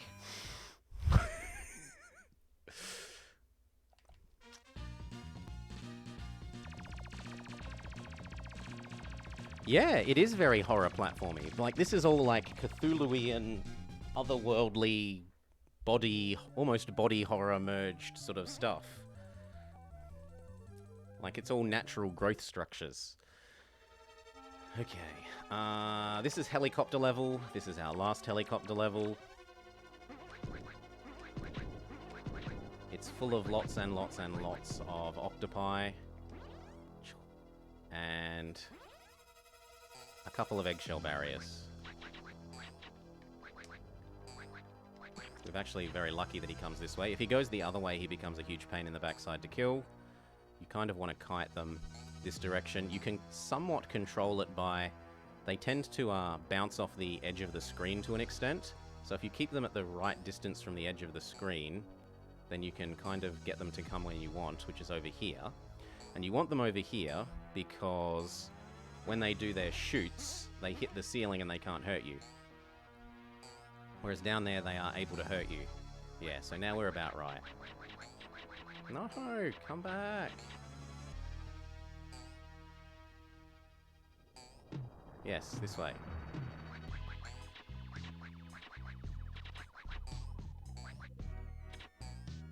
Now we're in the worst of all worlds, where he's super angry but not up here.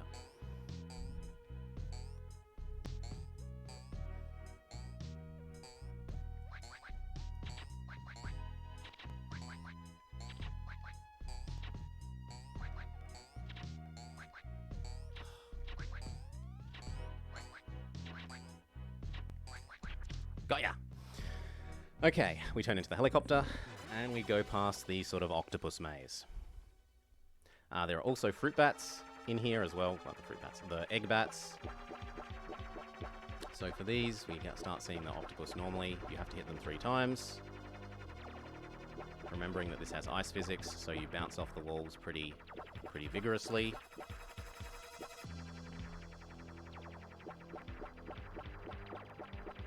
You'd also be surprised at how big your hitbox is. Like, even though we take up maybe a third of the screen, our hitbox is even more worryingly large than that. Okay, now this we just ignore the enemies and go past. We do not ignore you. That's the fruit bat noise. No. We can just go past you. Dodge under and up. Kill the... No! Hate the bats. Shot 1 of 3. Down. Prevent the bat from killing us. 2. Prevent the bat from killing us. Boy, I heard you spawn again. 3. Okay. Now there's a health past this little don't touch the spike section. 1. 2. Ow. We suffered damage once. But we're still net health positive because we got the health.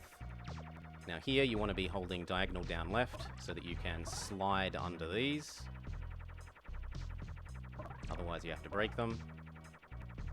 Now we don't want to be going max speed because we'll ram into one of the octopus's things. Yeah, the hitbox is like 10 pixels. It's huge! 10 pixels is huge! The worst for the hitboxing is the tank. And I think next level is the tank. So I'll bitch about that then. Well, moan about that then. Forgive the language.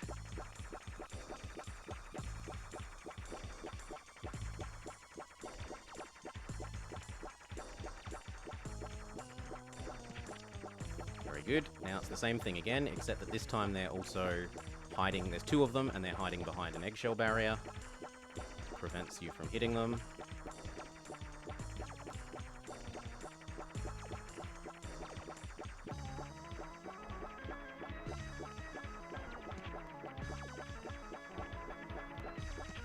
Okay. And then there's one more like that, except that they're facing the other way. And then we go to the water, and we get to out of bounds our way to the end of the level.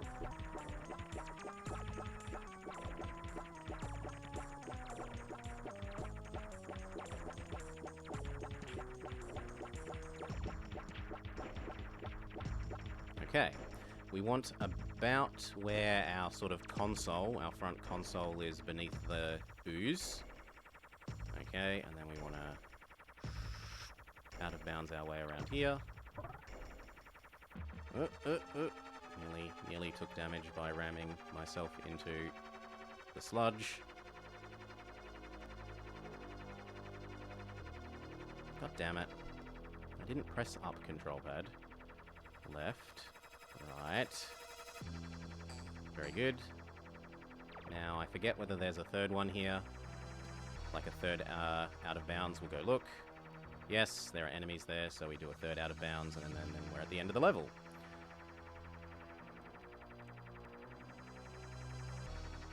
Not going quickly enough. There we go. And end of the level. Alright. I make that look very easy. Oh, I've died a lot there. Like, I've done a fair bit of practice to be able to be this not incompetent.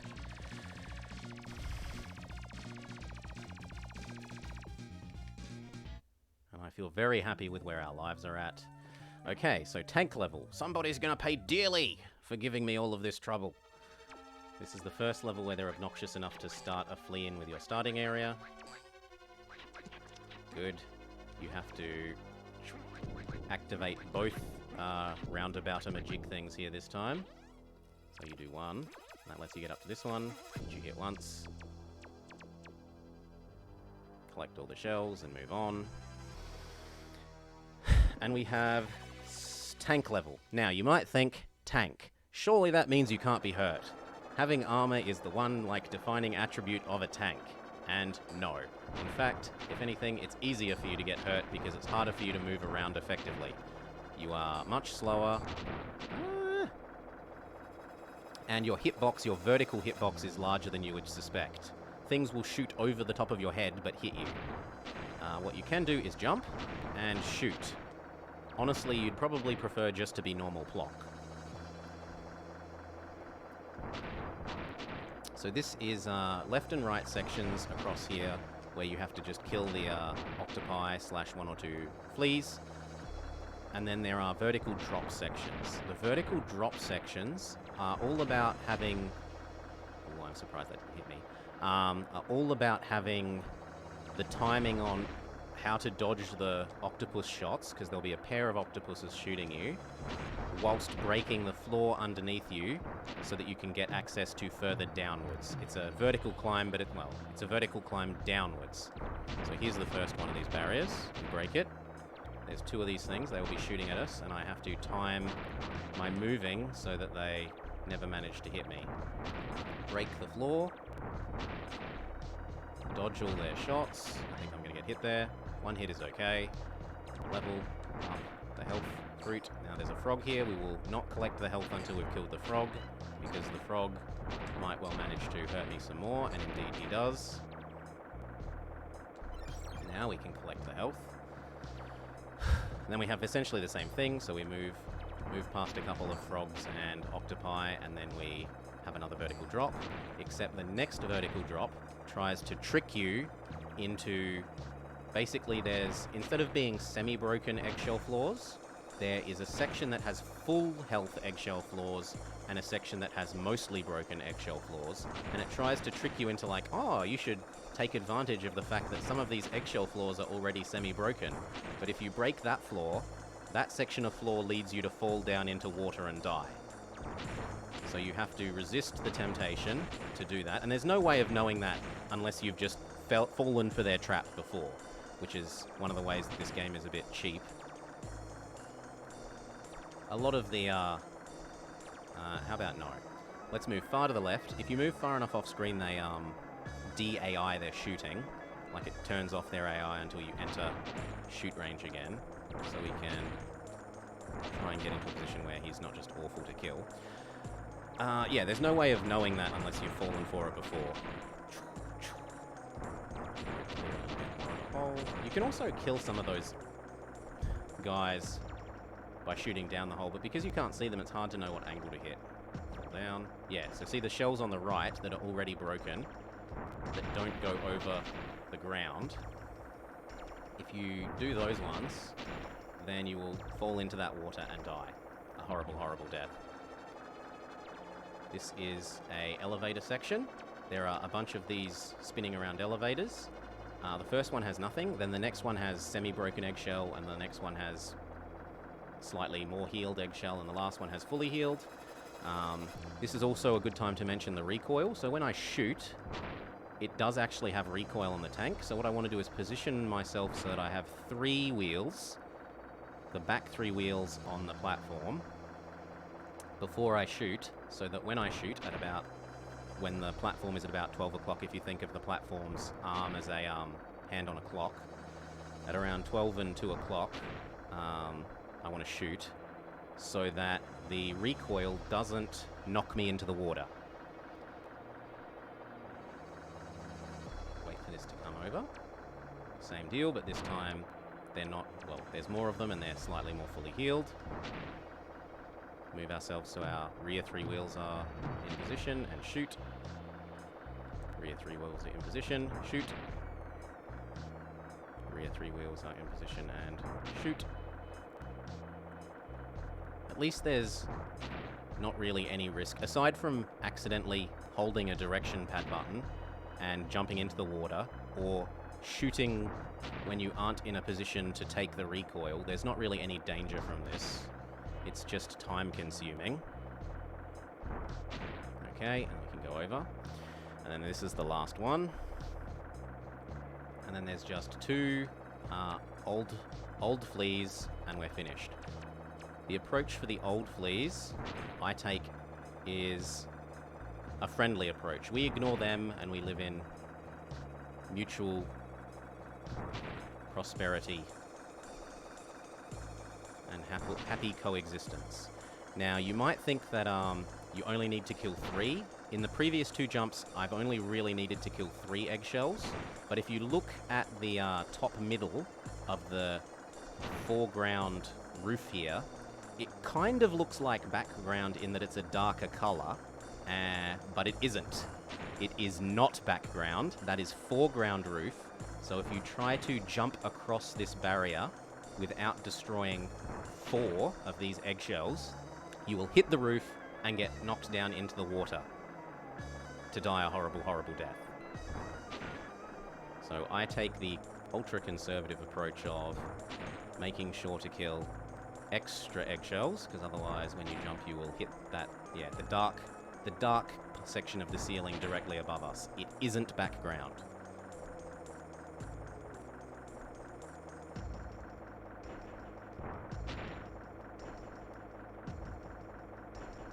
Shoot. Okay, now we're safe. See? Like you saw how extra soon I hit the, yeah. And it's just, yeah. Okay, we live happily coexistence. Just try and keep a nice safe distance from you. And the end. Eat lead, flea scum. And now we move on to the penultimate level, which is spaceship level. And all my extra life hoarding is looking like it's going to be completely unnecessary, but again, I'd rather spend half an hour farming and be safe than end up in a Tyson Punch-Out situation. So spaceship handles very much like the helicopter, in that it is able to fly left, right, up, down. It doesn't have quite the same level of ice physics, and it will stop. It also has a much better shot than the helicopter. The helicopter had those bombs that sort of have a gravity-affected arc down and to the side. Whereas the UFO, the spaceship, has a... No! The UFO has...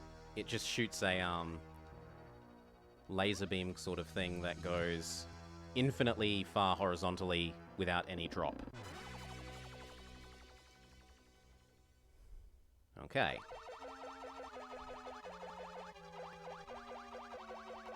Now, this section is all about clearing eggshell barriers and dodging octopuses. Okay, we killed you.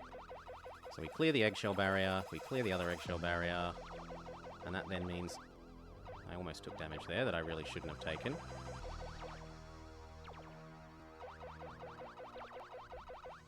But we can then kill you and your little friend who's slightly off screen. No, he's dead. Kill the next flea. Very good. Eggshell barrier. Eggshell. I wanted the second lower section of that eggshell barrier. Thank you. And then octopus 1. And octopus 2.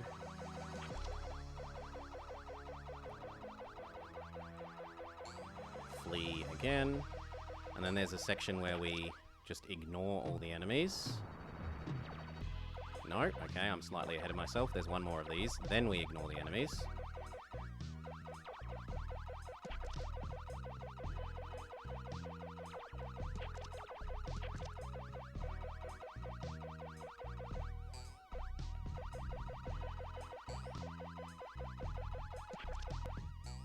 Oof.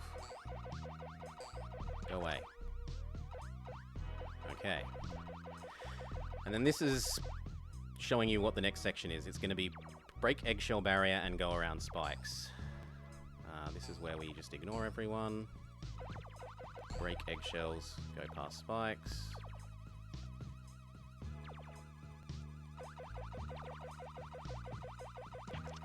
Okay, now this section is you've got to go left and right of these spikes, break the eggshell barriers, and then go around to the other side to clear the next set of eggshell barriers that are on the other direction. All whilst getting shot at by the octopus things. Now this is trying to trick you into thinking that when you get onto the level to kill the octopus, that it is safe from below. But as we will see in a little bit, it actually isn't safe from below. Again, the roof is getting in our way. That should do. Get across. Yeah, look. There are shots coming from below, and if you aren't expecting those shots, they will happily kill you.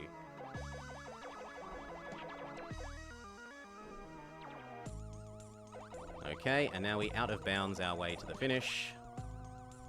Otherwise, it's a big spiral-shaped thing that you have to work your way to the center. But we will just out of bounds. No, not quite low enough. Move a little bit lower. Okay, a little bit lower still. I would have thought this is low enough, but apparently not. There we go. And finish. Okay, and now for the absolute final boss, the Flea Queen. Now, this is a bullet hell. She shoots a series of bullet hell things at you, and you have to dodge them, and then she spawns babies. She spawns the baby fleas, not the upgraded fleas. Once you kill those babies, she'll fall down from the roof, and you can temporarily hurt her once. The problem is that it isn't just a bullet hell. It's a bullet hell where you can only control your left and right movement. You are forced to move up and down continually because you're put on sort of pogo stick things. And you cannot stop yourself from jumping. So, boing, boing, boing, boing, boing, boing. I have no control over that. Like, I'm not doing anything. Oh, my green screen is making the controller see-through. But anyway, I'm not pressing anything there, you can see, and the jumping still happens. I can control left-right, but I cannot control my jump height or the fact that I am jumping. So you've got a bullet hell around her bullets. Wait for her to spawn her babies. Kill her babies. She falls down. You don't want to be near the edge of the map because she shoots that spray that hits the edge of the map. Bullet hell around her bullets. I'm probably going to go over that one. She spawns new babies. Kill. She falls down. Hurt her. That's actually about the best shoot location that she can do because it's really easy to dodge that location when she does them purely horizontally. Oh god. Good. Kill the babies. She falls down. Shoot her in the face. Go under that one. Under that one. Maybe over. No. Over that one, no. Under that one. every time she starts spawning an increased number of babies, she does 1 baby, then 2 babies, then 3 babies, and then 4 babies. Go over that one, under that one. Spawns babies. You can use your silly spray to also bump the eggs, so they don't... Because the eggs have a sort of nasty habit of if you hit the eggs and whilst you're moving, then the eggs will move to the location that you're moving as well. And they end up hurting you when they spawn out of the eggs. So you're better off silly puttying or silly stringing them to move away from you. Okay. I'm looking surprisingly confident and competent. I haven't taken a damage yet. Under that one, over that one. Damn it! Under that one. Jinxed. 2 bits of damage. But now she dies, and GG. Well played. Finish. Hand me my sword! And with 8 lives to spare, so my life farming did prove sort of unnecessary, but, you know, if it makes you feel confident so that you don't get nervous, worth. In fact, I think we exited the life farm with 8 levels, and I still have 8 lives now, so... DDR Jake has added me as a mod on the channel. Woo!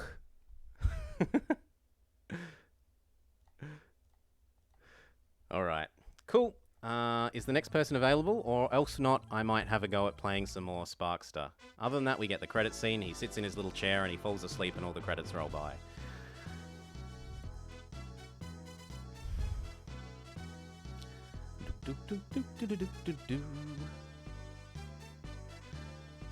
I didn't even look at who was next, let alone to know that they're around. Hagame by Mira G.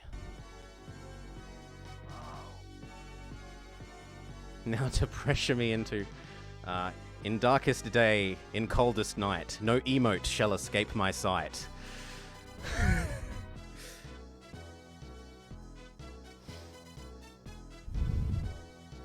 So do I swear as a mod of the channel.